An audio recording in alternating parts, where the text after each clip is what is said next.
Hello friends, concept clear channel पर आपका स्वागत है। और आज हम शुरू करने वाले हैं ज्योग्राफी के ऐसे क्वेश्चंस की सीरीज जो अभी तक या तो बहुत सारे एग्जाम्स में आ चुके हैं और आने वाले जो एग्जाम्स होने वाले हैं इनकी उसमें आने की बहुत ही हाई प्रोबेबिलिटी भी है।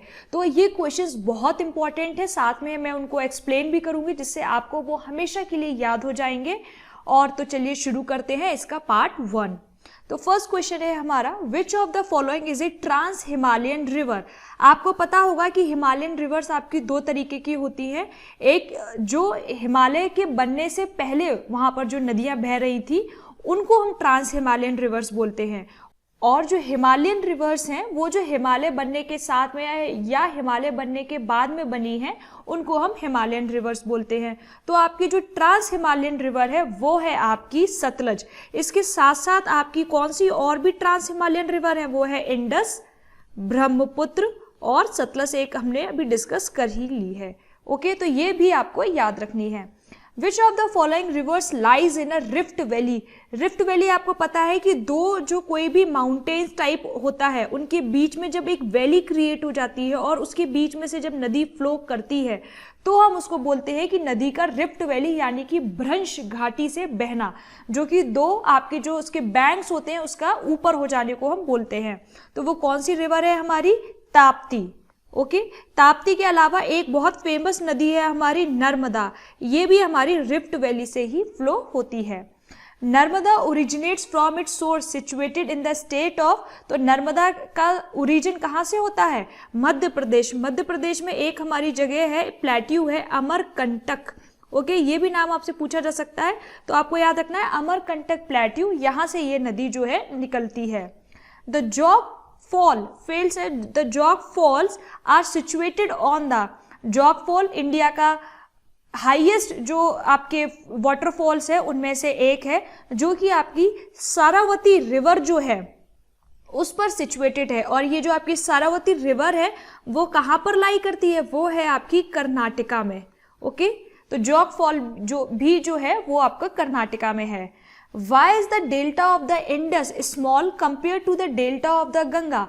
जो इंडस का जो डेल्टा है वो गंगा के डेल्टा से छोटा क्यों है? आपको पता होगा जैसे कि जो इंडस है वो बेसिकली हमारा इंडिया के ऊपरी जम्मू कश्मीर वाले रीजन से होता हुआ, पाकिस्तान से होता हुआ अरेबियन सी में हमारी जो इंडस नदी है वो गिरती है। और ये बेसिकली आपका जो है ड्राई रीजन से जाती है, वहां पर बरसात बहुत कम होती है, तो जिसकी वजह से वो जो है जो डिपॉजिट्स होते हैं वो बहुत ही कम ले जा पाती है, इसलिए इसका जो डेल्टा है वो छोटा होता है। तो जो पाथ है इंडस का इस थ्रू एरिड एरिया, एरिड मतलब कि जहां पर पानी की कमी होती है, वेयर इज गंगा जो है वो आपका प्लेन एरिया से जाती है जहां पर उसको बहुत सारा पानी मिलता है। The Indian river of the Indus basin are, Indus basin में कौन कौन सी इंडियन रिवर्स हैं? तो वो है आपकी सतलज, ब्यास एंड रावी। ठीक है, तो इंडस रिवर सिस्टम में आपकी कौन कौन सी रिवर आती हैं? इंडस, झेलम, चेनाब, रावी, ब्यास, सतलज, ये सारी आती हैं। Beas flows through the state of, Beas जो है वो हमारी कौन सी स्टेट से होकर गुजरती है? पंजाब एंड हरियाणा। ब्यास जो है वो बेसिकली आपकी इंडिया के अंदर ही रहती है, बाहर नहीं निकलती, एंटायरली इंडिया की रिवर है। और ये आपकी रोहतांग पास है, वहां पे इसका ओरिजिन होता है। River Kaveri flows through the state of, river Kaveri कौन सी स्टेट से पास होती है? तो वो होती है आपकी कर्नाटका, केरला, तमिलनाडु। इसके अलावा जो पुडुचेरी आपकी यूनियन टेरिटरी है वहां पर भी ये फ्लो करती है। और जो आपकी कावेरी है इसका जो ओरिजिन है वो कहां पर है? कुर्ग डिस्ट्रिक्ट जो है कर्नाटका की, वहां पर इसका ओरिजिन है। कावेरी को हम साउथ की जो गंगा है वो बोलते हैं या फिर दक्षिण की गंगा के नाम से भी हम जानते हैं। इंडिया लाइज, इंडिया कहाँ पे लाई करता है? Entirely in the northern hemisphere. आपको पता है कि हमारी जो पृथ्वी है उसको 0 डिग्री यानी कि इक्वेटर जो है वो इक्वल 2 पार्ट्स में डिवाइड करता है। तो इक्वेटर के ऊपर वाले पार्ट उसको हम क्या बोलते हैं? नॉर्दर्न हेमिस्फीयर, और इक्वेटर के नीचे वाले भाग को सदर्न हेमिस्फीयर। और इंडिया जो है वो कंप्लीटली नॉर्दर्न हेमिस्फीयर में आता है। द अरेबियन सी लाइज, ये जो हमारा इंडिया है, इंडिया के हमारे वेस्ट में क्या है? अरेबियन सी, और हमारे ईस्ट में क्या है? Bay of Bengal.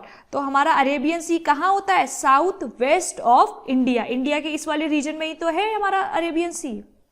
The Palk strait separates India from, Sri Lanka से। Lakshadweep islands are situated in, बहुत कॉमन क्वेश्चन है, लक्षद्वीप आइलैंड्स हमारे कहाँ पर हैं? अरेबियन सी पर। लक्षद्वीप हमारी क्या है? एक यूनियन टेरिटरी है। Smallest union territory of India कौन सी है? लक्षद्वीप है। कैपिटल क्या है लक्षद्वीप की? कवरत्ती। ओके, ये भी आपको पता होना चाहिए।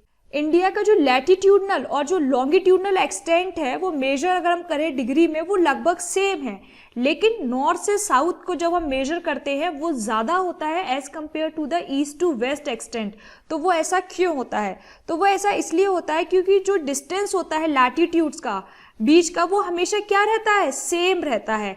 लेकिन जो डिस्टेंस होता है लॉन्गिट्यूड्स का, जो कि हम पोल्स टू पोल लेते हैं, वो जो होता है आपका इक्वेटर पर ग्रेटेस्ट होता है और पोल्स पर एकदम आपका क्या होता है? मिनिमम होता है, जिसकी वजह से ये जो मेन डिफरेंस है वो आ जाता है। The territorial water of India extend up to, तो टेरिटोरियल वाटर आपका एक्सटेंड करता है 12 nautical miles per.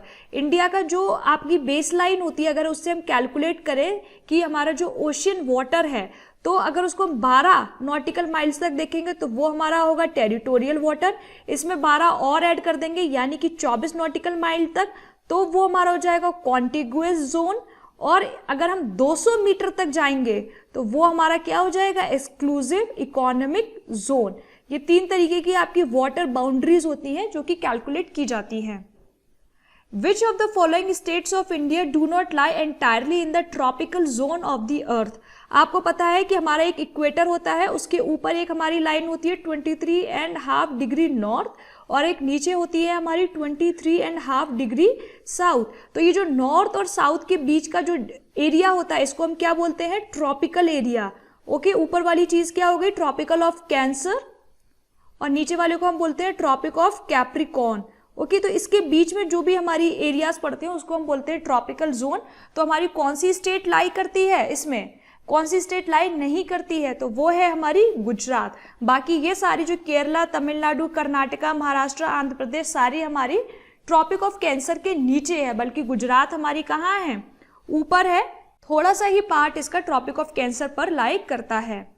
The Indian state which have common borders with the Pakistan, India की कौन कौन से बॉर्डर टच करते हैं? गुजरात, पंजाब एंड राजस्थान। ये तो आपकी 3 स्टेट्स हो गई और एक आपकी हो गई यूटी यानी कि जम्मू एंड कश्मीर। तो ये आपको 3 स्टेट और एक यूटी याद रखनी है। विच of the following Indian islands lie between India and Sri Lanka, India और श्रीलंका के बीच में कौन सा आइलैंड है? रामेश्वरम आइलैंड। इसको हम पंबन आइलैंड के नाम से भी जानते हैं। ओके, ये जो इंडिया और श्रीलंका के बीच में ये लाई करता है। The sun rises in the Arunachal Pradesh 2 hours before it does in the Dwarka and Gujarat. This is because the former is situated about 30 degree east of the Dwarka and the earth rotates from west to east. आपको पता है द्वारका आपका कहाँ पर है? India में, इधर गुजरात में है, और जो आपका अरुणाचल प्रदेश है वो एकदम आपका ईस्टर्न मोस्ट पार्ट है इंडिया का। तो इन दोनों के बीच में आपका कितना डिफरेंस है? 30 डिग्री का, और आपके 15 मिनट चलने पर आपका 1 घंटे का डिफरेंस आ जाता है। ओके, तो यह 30 डिग्री पे आपका 2 घंटे का डिफरेंस आ जाता है। ओके, इसलिए वो 2 घंटे आपका वहां पर पहले सनराइज होता है। विच of the Indian states has the maximum number of common borders with other Indian states? तो वो है आपकी मध्य प्रदेश। मध्य प्रदेश जो है वो आपकी सबसे ज्यादा जो बॉर्डर है वो अपना शेयर करती है अदर स्टेट्स के साथ। कौन कौन सी वो स्टेट है आपकी? है वो UP, Chhattisgarh, Maharashtra, Gujarat and Rajasthan. Okay, इन 5 स्टेट्स के साथ वो अपना बॉर्डर शेयर करती है। कौन? Madhya Pradesh. Which one of the following lives the 3 largest states of India? ठीक है, एरिया वाइज कौन सी हमारी लार्जेस्ट स्टेट्स है इंडिया की? तो वो है हमारी राजस्थान नंबर 1 पे, नंबर 2 मध्य प्रदेश, नंबर 3 महाराष्ट्र, चौथी और 5वीं भी याद कर लीजिए। चौथे नंबर पर आती है आपकी यूपी और 5वें नंबर पर आपकी आती है गुजरात। ओके, तो आपको ये याद रखना है कि लार्जेस्ट तो बिल्कुल याद रखनी है राजस्थान और फिर एमपी। ओके, तो ये थे आपके आज के बहुत ही इंपॉर्टेंट 20 इंपॉर्टेंट क्वेश्चंस ज्योग्राफी से। इसके आगे हम पार्ट 2 में लेकर आएंगे नेक्स्ट इंपॉर्टेंट क्वेश्चंस। तो बने रहिएगा हमारे साथ। आपका जो भी डाउट हो, कोई भी क्वेरी हो, तो वो आप नीचे में कमेंट सेक्शन में पूछ सकते हैं। लेकिन हमारे वीडियो को लाइक, शेयर और चैनल को सब्सक्राइब करना बिल्कुल मत भूलिएगा। मिलते हैं अगले लेक्चर में। Bye bye.